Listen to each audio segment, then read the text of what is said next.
नमस्कार दोस्तों, स्वागत है आपका मेरे चैनल गृह लक्ष्मी में। आज मैं आपको बताने वाली हूँ चैत्र नवरात्रि 2023 का 5वां दिन माँ स्कंद माता की ऐसे करे पूजा। तो दोस्तों पहले मैं आपको आज बता देती हूँ कि आज नवरात्रि का 5वां दिन है। पूजा होती है माँ स्कंद माता की। 5वें दिन पहने जाने वाले रंग का वस्त्र है सफ़ेद रंग। माता का पसंदीदा पुष्प है गुड़हल या लाल गुलाब। नवरात्रि के 5वें दिन माँ स्कंद माता की पूजा अर्चना का विधान बताया गया है। बता दें कि देवी स्कंद माता शेर की सवारी करती है और उन्होंने अपनी दाईं तरफ की ऊपर वाली भुजा से स्कंद को पकड़ा हुआ है और नीचे वाली भुजा में माता ने कमल का फूल पकड़ा हुआ है। जिस किसी भी जातक को संतान प्राप्ति की कामना होती है उन्हें माँ दुर्गा के इस स्वरूप की पूजा करने का सुझाव दिया जाता है। मान्यता है कि माता अपने भक्तों की अपने पुत्रों की तरह ही रक्षा करती है, इसीलिए उन्हें प्रथम प्रसूता महिला भी कहा जाता है। बता दें कि भगवान स्कंद कुमार कार्तिकेय की माता होने के कारण उन्हें स्कंद माता के नाम से भी जाना जाता है। चैत्र नवरात्रि का 5वां दिन माँ स्कंद माता की पूजा का शुभ मुहूर्त। नवरात्रि के 5वें दिन यानी पंचमी तिथि को देवी स्कंद माता की पूजा अर्चना की जाएगी। साथ ही पंचमी तिथि के दिन माँ दुर्गा का 5वां स्वरूप स्कंद माता की पूजा 26 मार्च 2023 रविवार को की जाएगी। कैसे करें माँ स्कंद माता की पूजा? चैत्र नवरात्रि 2023 के 5वें दिन सुबह जल्दी उठकर स्नान करें। इसके बाद माँ की पूजा करने की तैयारी शुरू करें। दुर्गा माँ के इस दिव्य स्वरूप की मूर्ति फोटो प्रतिमा को गंगा जल से पवित्र करके एक लकड़ी की चौकी पर स्थापित करें। उसके बाद माता को कुमकुम अक्षत फूल फल आदि चीज़ें अर्पित करें। इसके बाद माता को मिठाई का भोग लगाएं। भोग के लिए आप खीर भी बना सकते हैं। माता को केले का भोग अति प्रिय होता है। भोग लगाने के बाद माता के सामने घी का दीपक प्रज्वलित करें।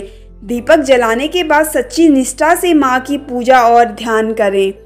पूजा के बाद घंटी बजाते हुए माता की आरती करें। आरती के बाद देवी स्कंद माता की कथा का पाठ जरूर सुनें। तो दोस्तों इसी के आगे जानते हैं देवी स्कंद माता की पूजा करने से मिलते हैं ये फल। मान्यता के अनुसार देवी के पूजा से भक्तों को आरोग्य, काया, बुद्धि और ज्ञान की प्राप्ति होती है।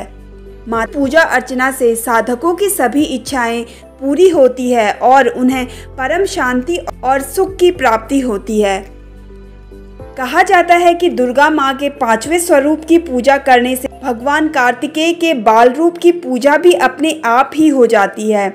ऐसे में साधकों को माता की पूजा करते समय विशेष ध्यान देना चाहिए, क्योंकि ये विशेषता सिर्फ स्कंद माता को ही प्राप्त होती है। अगर किसी जातक को संतान प्राप्ति की चाह होती है तो उन्हें भी स्कंद माता की पूजा जरूर करनी चाहिए। तो दोस्तों इसी के साथ जानते हैं देवी के इस रूप से जुड़ी पौराणिक कथा। एक पौराणिक कथा के अनुसार तारकासुर नामक का एक राक्षस था। उसने घोर तपस्या की थी, जिससे प्रसन्न होकर ब्रह्मा जी ने उसे अपने दर्शन दिए थे। असुर तारकासुर ने ब्रह्मा जी से अमर होने का वरदान मांगा था। तब ब्रह्मा जी ने उसे बताया कि जन्म लेने वाला हर प्राणी का अंत निश्चित होता है, यानी कि जिसने जन्म लिया है उसकी मृत्यु अवश्य होगी। ये सुनकर राक्षस तारकासुर काफी निराश हो गया और फिर बड़ी ही चालाकी से उसने ब्रह्मा जी से पुनः वरदान मांगा कि उसकी मृत्यु केवल भगवान शिव के पुत्र के हाथों ही होगी। ऐसा उसने इसलिए कहा क्योंकि उसे लगता था कि भगवान शिव कभी विवाह नहीं करेंगे तो उनकी कोई पुत्र भी नहीं होगा और वह हमेशा हमेशा के लिए अमर हो जाएंगे।